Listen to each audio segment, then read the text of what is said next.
Bom dia, querido irmão, querida irmã, seja bem-vindo, seja bem-vinda a mais esta formação, esta aula de formação para os nossos queridos ministros extraordinários da comunhão.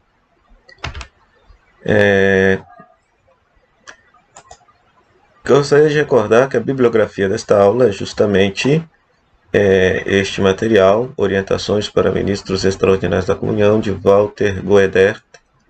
Ele é doutor em Teologia Litúrgica pelo Santo Anselmo de Roma. Então, material muito bom. Conforme ele mesmo disse, fruto de 15 anos de formação, 15 anos ele trabalhando, dando formação para ministros extraordinários da comunhão. O tema da aula de hoje é celebração eucarística. Nós vamos aprofundar o sentido da celebração eucarística, bem como as suas partes. Em primeiro lugar, a Eucaristia é o centro da vida cristã.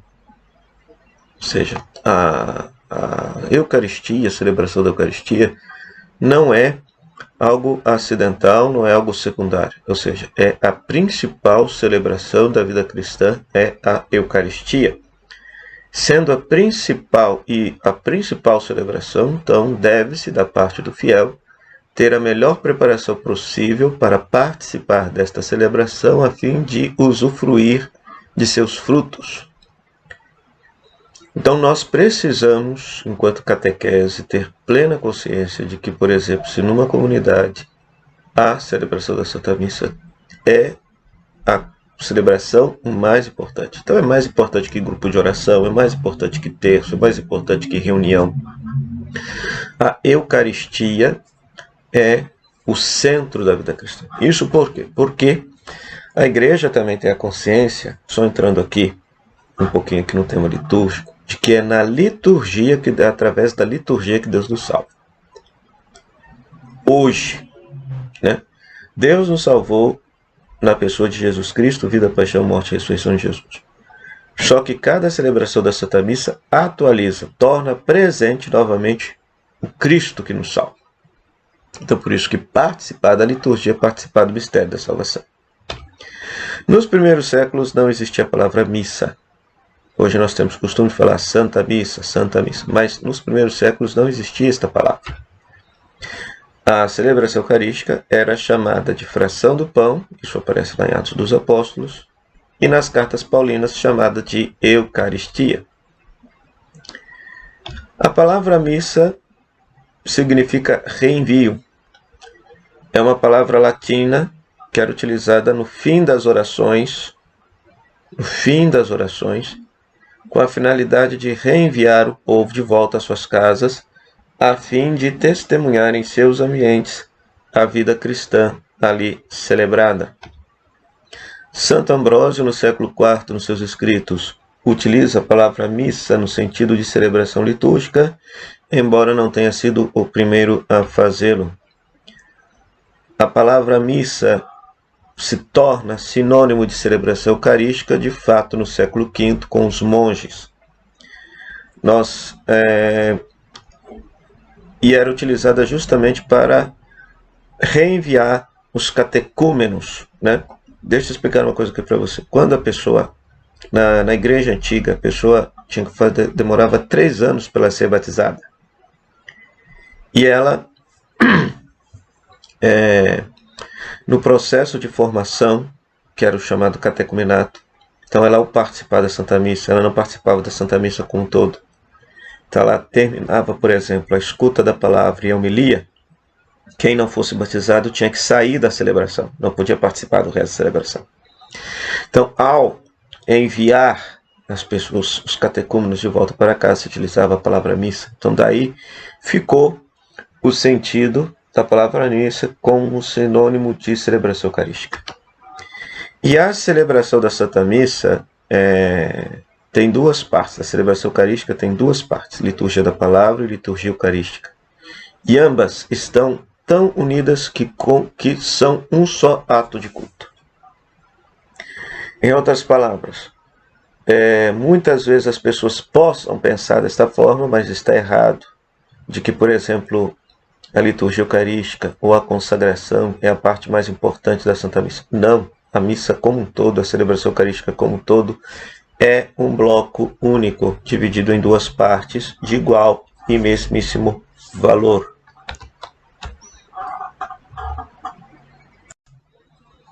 Queremos aprofundar nesse momento os elementos da Santa Missa. Então, o primeiro elemento que nós queremos aprofundar é a questão da proclamação e explicação da Palavra de Deus, que é um elemento central da liturgia da Palavra. Quando nós participamos da celebração eucarística, sempre na primeira parte da celebração, nós vamos escutar trechos da Sagrada Escritura. Normalmente numa celebração ferial, uma celebração semanal, se escuta uma primeira leitura, se reza um salmo de resposta e se escuta um trecho do Evangelho. Numa celebração dominical ou numa solenidade, se escuta uma primeira leitura, um salmo, uma segunda leitura e depois o Evangelho. Então, este escutar e proclamar a Palavra de Deus, a Sagrada Escritura, é um elemento essencial da liturgia da Palavra. Na leitura das Escrituras, pela leitura das Escrituras, Deus fala ao povo, e pela leitura do Evangelho, Cristo fala ao povo. Então preste atenção, meu querido. A Igreja acredita que Deus fala ainda hoje. Deus fala ainda hoje, por meio da liturgia e por meio da leitura da sua palavra. De modo geral, quando se lê a Escritura, Deus está falando com o seu povo. Quando se lê o Evangelho, é o próprio Cristo Jesus que está falando e se comunicando com o seu povo.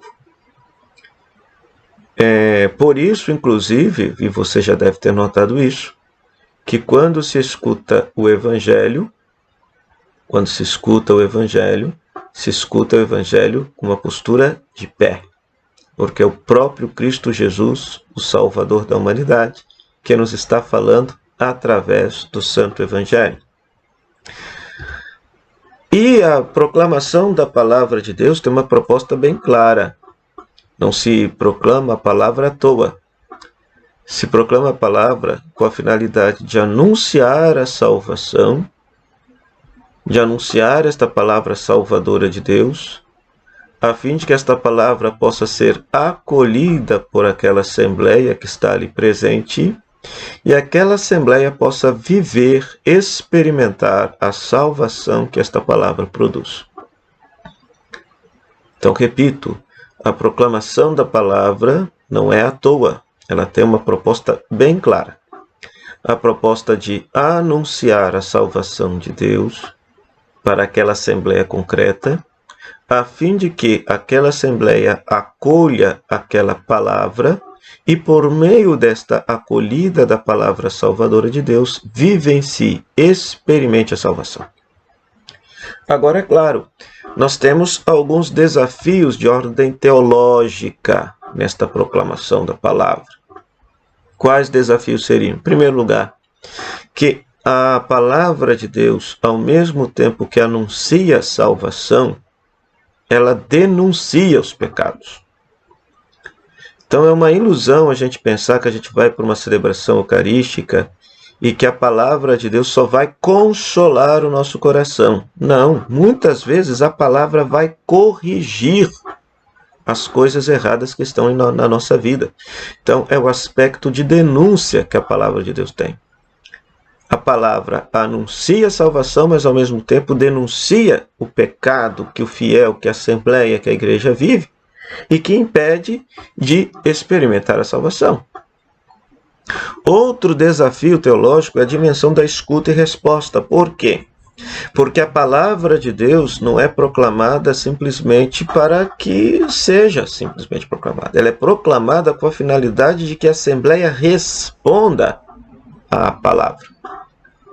Então é necessário a escuta atenta da palavra de Deus para que a Assembleia possa responder às interpelações que aquela palavra está fazendo na vida daquele povo, na vida daquela comunidade concreta. Outro desafio teológico que a proclamação da palavra nos impõe é a questão da interiorização e conversão.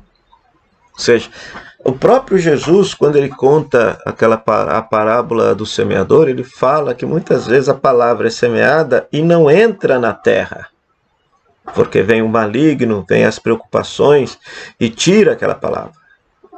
Quantas vezes a gente foi na Santa Missa, a gente foi na celebração eucarística, escutou aquele mesmo evangelho, e só depois de muito tempo, numa celebração, se leu, se explicou, e aquela palavra caiu dentro do coração, interiorizou. É a dinâmica da interiorização. Por quê? A palavra por si só ela tem fruto, a palavra por si só tem força, mas depende do terreno que é o nosso coração, que é a nossa vida concreta, para estar disposto a acolher aquilo que a palavra propõe. Né? E o fruto vai ser o que? A mudança de vida, a conversão. Né? Sem interiorização da palavra não existe conversão. Né? E aqui vamos ser bem claro, conversão não é simplesmente uma mudança externa de atitude. A conversão é, sobretudo, a mudança do coração. A gente sabe que quando a pessoa muda externamente seu comportamento, mas sem uma convicção interior, ela volta à vida anterior, não tem jeito. Então a primeira dimensão humana que precisa ser mudada, que precisa ser convertida, é a dimensão do coração. É a interioridade da pessoa que precisa ser mudada, que precisa ser transformada. Então esse, de fato, é um grande desafio, né? Que, por exemplo, nas nossas celebrações haja o silêncio necessário para que a palavra possa ser interiorizada, meditada no coração das pessoas. Né? Pois a palavra é proclamada com esta finalidade. Continuamos a nossa reflexão sobre as dificuldades inerentes à proclamação e explicação da palavra de Deus na Santa Missa. Existem desafios inerentes à própria mensagem da palavra de Deus. Primeiro, a difícil compreensão das leituras. Por que é difícil compreender a palavra de Deus? Porque a palavra de Deus, o texto bíblico, foi escrito numa época muito diferente da nossa, não foi escrito para nós.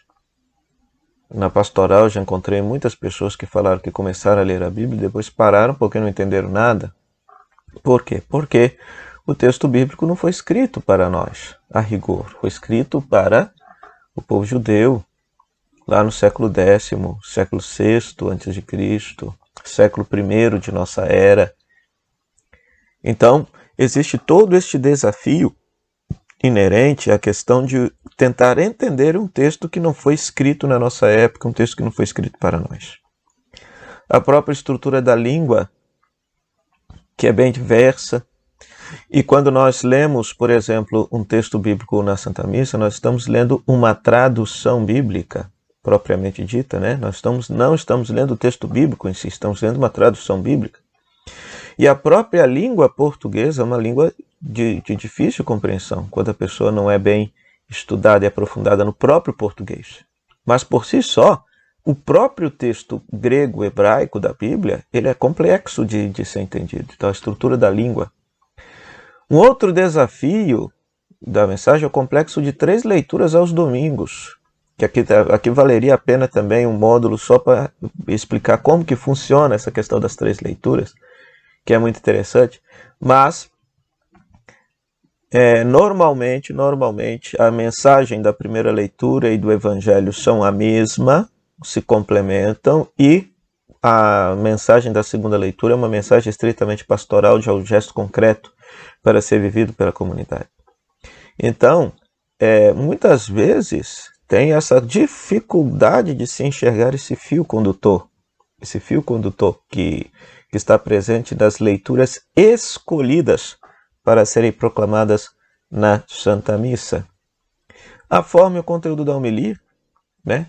Às vezes também é difícil, né? Quem aí que não já encontrou padre que não disse tudo na homilia, menos o que a palavra de Deus estava querendo dizer, ou explicar o texto da Sagrada Escritura, né?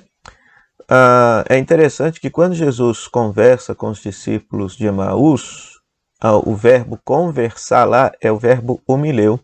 Então a homilia é uma conversa do presidente da celebração com a comunidade, tentando atualizar a mensagem da palavra de Deus para a vida concreta da comunidade naquele momento. Então esse é um dos grandes desafios, né?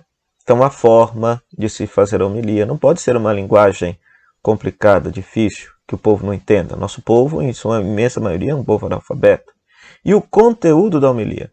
Às vezes se fala de tudo na homilia, menos da palavra de Deus. Então, atentar-se para isso, né? Outro desafio, a realização do diálogo entre palavra e o fiel. Entre a palavra e o fiel. Por quê? Porque por meio das leituras sagradas, por meio da oração, a palavra está dialogando com o fiel. E a palavra aqui é entendida como uma pessoa de Jesus Cristo, pois ele é a palavra que se fez carne, né? Então se escuta as leituras do texto bíblico justamente para que o fiel possa ter contato com a palavra de Deus, que é a pessoa de Jesus. E de tal maneira que na liturgia ele possa dialogar com essa palavra, ser interpelado por Jesus, ser interpelado pela mensagem de Jesus e assumir o compromisso de viver a palavra de Jesus. E é claro, a descoberta da alegria da salvação, pois esta palavra nos ensina sobretudo que Deus veio para nos salvar, Deus veio para nos redimir, Deus veio para nos libertar. E isso é atualizado em cada Santa Missa. Então, quantas vezes nós temos, por exemplo, reflexões que só enfatizam a questão do pecado, a questão da moral, que o povo não presta, que o povo peca, etc. Quando, na verdade, a mensagem central do cristianismo é: eu sou pecador sim, mas Deus me ama e me salvou em Jesus Cristo. Então o que eu posso fazer por Deus neste momento, né? E a dificuldade em ouvir no mundo que fala, pois o nosso mundo faz muito barulho. Falamos, acordamos, ligamos o som, pois na liturgia, ou seja, esse tempo de silêncio é essencial para que as pessoas possam escutar a Deus. Deus é muito educado. Se nós falamos, Deus não fala, fica quieto na dele. Então, este grande desafio também presente na liturgia, porque às vezes as pessoas acham que é uma liturgia onde Deus fala, é uma liturgia barulhenta, quando na verdade é pelo contrário, é quando se tem um espaço de silêncio que se deixa com que a palavra de Deus proclamada e meditada possa interpelar e tocar o coração das pessoas. Outros desafios inerentes aos elementos da Santa Missa são os chamados desafios da comunidade. Um desafio da comunidade é a questão da presença e participação da comunidade na Santa Missa. Quando se diz presença, nós estamos nos referindo a essa consciência de uma comunidade que está presente ali para adorar a Deus. E ao adorar a Deus, participa ativamente da liturgia. Vocês se recordam que nas aulas anteriores eu dizia que na liturgia antes do Concílio Vaticano II, o povo assistia à liturgia. Porque quem fazia a liturgia acontecer, quem eram os atores litúrgicos, por assim dizer, era o clero. A língua era o latim, virado de costas, etc. Pois o Concílio Vaticano II propõe então a renovação da liturgia para que o povo participe, tenha essa consciência de que ele está lá para poder adorar a Deus através do canto, através das respostas, através das partes que a Assembleia participa ativamente. Outro desafio é o fechamento da comunidade em si mesma. saturada de informações, contudo mal informada. Ou seja, uma comunidade que esteja fechada em si mesma, nos seus problemas, nas suas questões, ou seja, tem esse desafio de abrir-se ao acolher, para acolher a novidade da palavra de Deus, a novidade, a conversão que a palavra de Deus pretende instaurar, a saturação de informações. De repente uma comunidade que dá notícia de tudo, mas no entanto naquilo que é essencial, que é o chamado da palavra de Deus a uma mudança de vida, nisso ela é muito mal informada. Uma outra tentação é a tentação de se tornar um mero espectador. Então a comunidade, o povo de Deus não está ali para ver a missa acontecer, ele está lá para participar da Santa Missa. Para participar da Santa Missa. E como que o povo participa da Santa Missa? Cantando, rezando, respondendo às orações eucarísticas, aqueles elementos todos nos quais o povo participa através do canto e das respostas, é a forma como o povo participa e adora a Deus, e adora ao Senhor, né? Então são desafios que toda comunidade possui, toda comunidade possui. Por outro lado, nós temos o desafio dos anunciadores da palavra. Há dificuldades também por parte dos anunciadores da palavra. Então, existe despreparo teológico, litúrgico, técnico e pedagógico dos proclamadores da palavra de Deus. E quando falamos proclamadores da palavra de Deus, me refiro a diáconos, padres e os próprios leitores. Então, quando se fala assim, despreparo teológico, significa que muitos daqueles que proclamam a palavra não sabem teologia. Não sabem teologia, não conhecem teologia. Né? E isso, inclusive, vale para padres e diáconos. Né? Não é pelo fato da pessoa ter estudado 4 anos que ela, de fato, aprendeu o significado. Né? Ou seja, muitas vezes, eu tinha um professor que falava da teologia do pato. Né? Que o pato, quando ele entra na chuva, né, ele não molha nada, né? Porque as penas dele não deixam molhar. Então tem gente que passou a teologia como se fosse um pato. Não conhece, não sabe os documentos, não sabe qual é a proposta da igreja para a liturgia. Despreparo litúrgico. As pessoas não conhecem o que é liturgia. Muitas vezes confundem liturgia com rubricismo. Pode, não pode. Deve, não deve. É assim, não é assim. Entendeu? Quando não se pega o espírito da liturgia, que é essencialmente a adoração a Deus. Né? O despreparo técnico. Então, por exemplo, nós, para atender a comunidade, né? Ou seja, uma comunidade que está celebrando, nós utilizamos recursos técnicos, o microfone. Então, há padres, diáconos, leitores que não sabem usar o microfone, não sabem ligar o microfone. Uma técnica muito simples, se a pessoa tem a voz muito forte, significa que ela tem que afastar o microfone, porque quem vai amplificar a voz da pessoa é o microfone. Então, se a pessoa tem a voz muito baixa, ela tem que aproximar o microfone da boca. Tem que aproximar o microfone da boca, senão as pessoas não escutam. Então, qual que é o nome disso? Despreparo técnico. Muitas vezes as pessoas não sabem utilizar um recurso técnico que é o próprio microfone. A pessoa berra no microfone ou fala baixo com o microfone fora da boca. Entendeu? Despreparo pedagógico dos proclamadores da palavra. Ou seja, por quê? Porque a liturgia nos ensina que não existe fazer leitura da Santa Missa, existe proclamar a palavra. Ou seja, através da leitura que se faz, nós estamos através da proclamação da palavra, é o próprio Deus, é o próprio Cristo que está dizendo à comunidade. Então, por exemplo, eu não posso ler uma carta como se lê um salmo, não posso ler um evangelho, proclamar o evangelho como se lê um apocalipse, como se proclama um apocalipse. Então, despreparo pedagógico acerca da leitura, ou seja, de preparar a leitura, de colocar a entonação no ponto certo, nos lugares certos, de respeitar as pausas dos textos, os pontos do texto. Então, também são dificuldades que nós encontramos aí nas comunidades.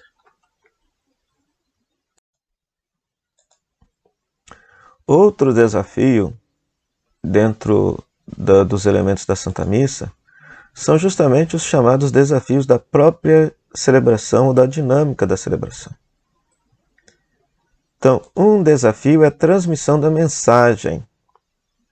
Ou seja, cada celebração eucarística, ela pretende transmitir uma mensagem concreta daquela celebração.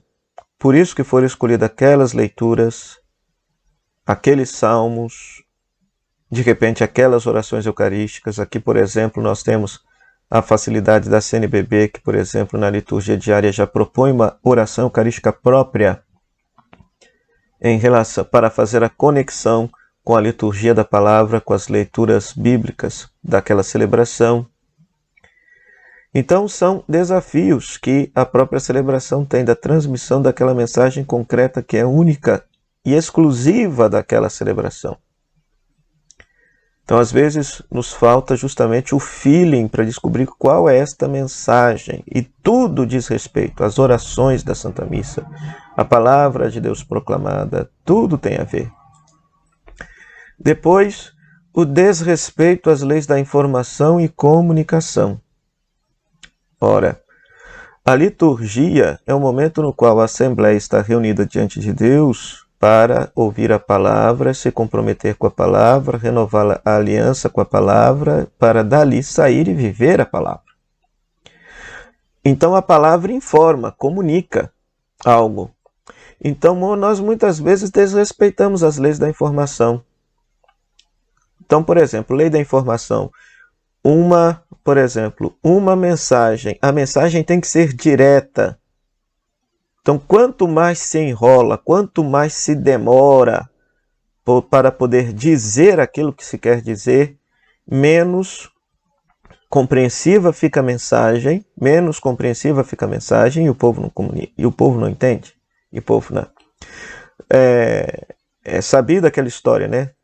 Quando você, no final da missa, pergunta para as pessoas o que o padre disse na missa, aí a pessoa fala: nossa, a homilia foi linda, foi maravilhosa, a homilia foi muito linda. Tá, mas o que ele disse? Não, mas foi muito linda. Significa que não entendeu nada. E tem as leis da comunicação também, ou seja, nós temos leis da comunicação. Ou seja, hoje a comunicação é uma ciência, então para comunicar melhor com o povo, então tem que se respeitar algumas regras, algumas normas. Então, por exemplo, olhar nos olhos das pessoas, dizer para as pessoas, mudar a entonação da voz para não ficar monótono, para dar uma sacolejada no povo. Então são leis que a própria ciência da comunicação nos ensina, a fim de que a gente possa melhor informar e comunicar a palavra de Deus ao povo, né? E outro desafio da própria celebração são funções e celebrações mal articuladas, né?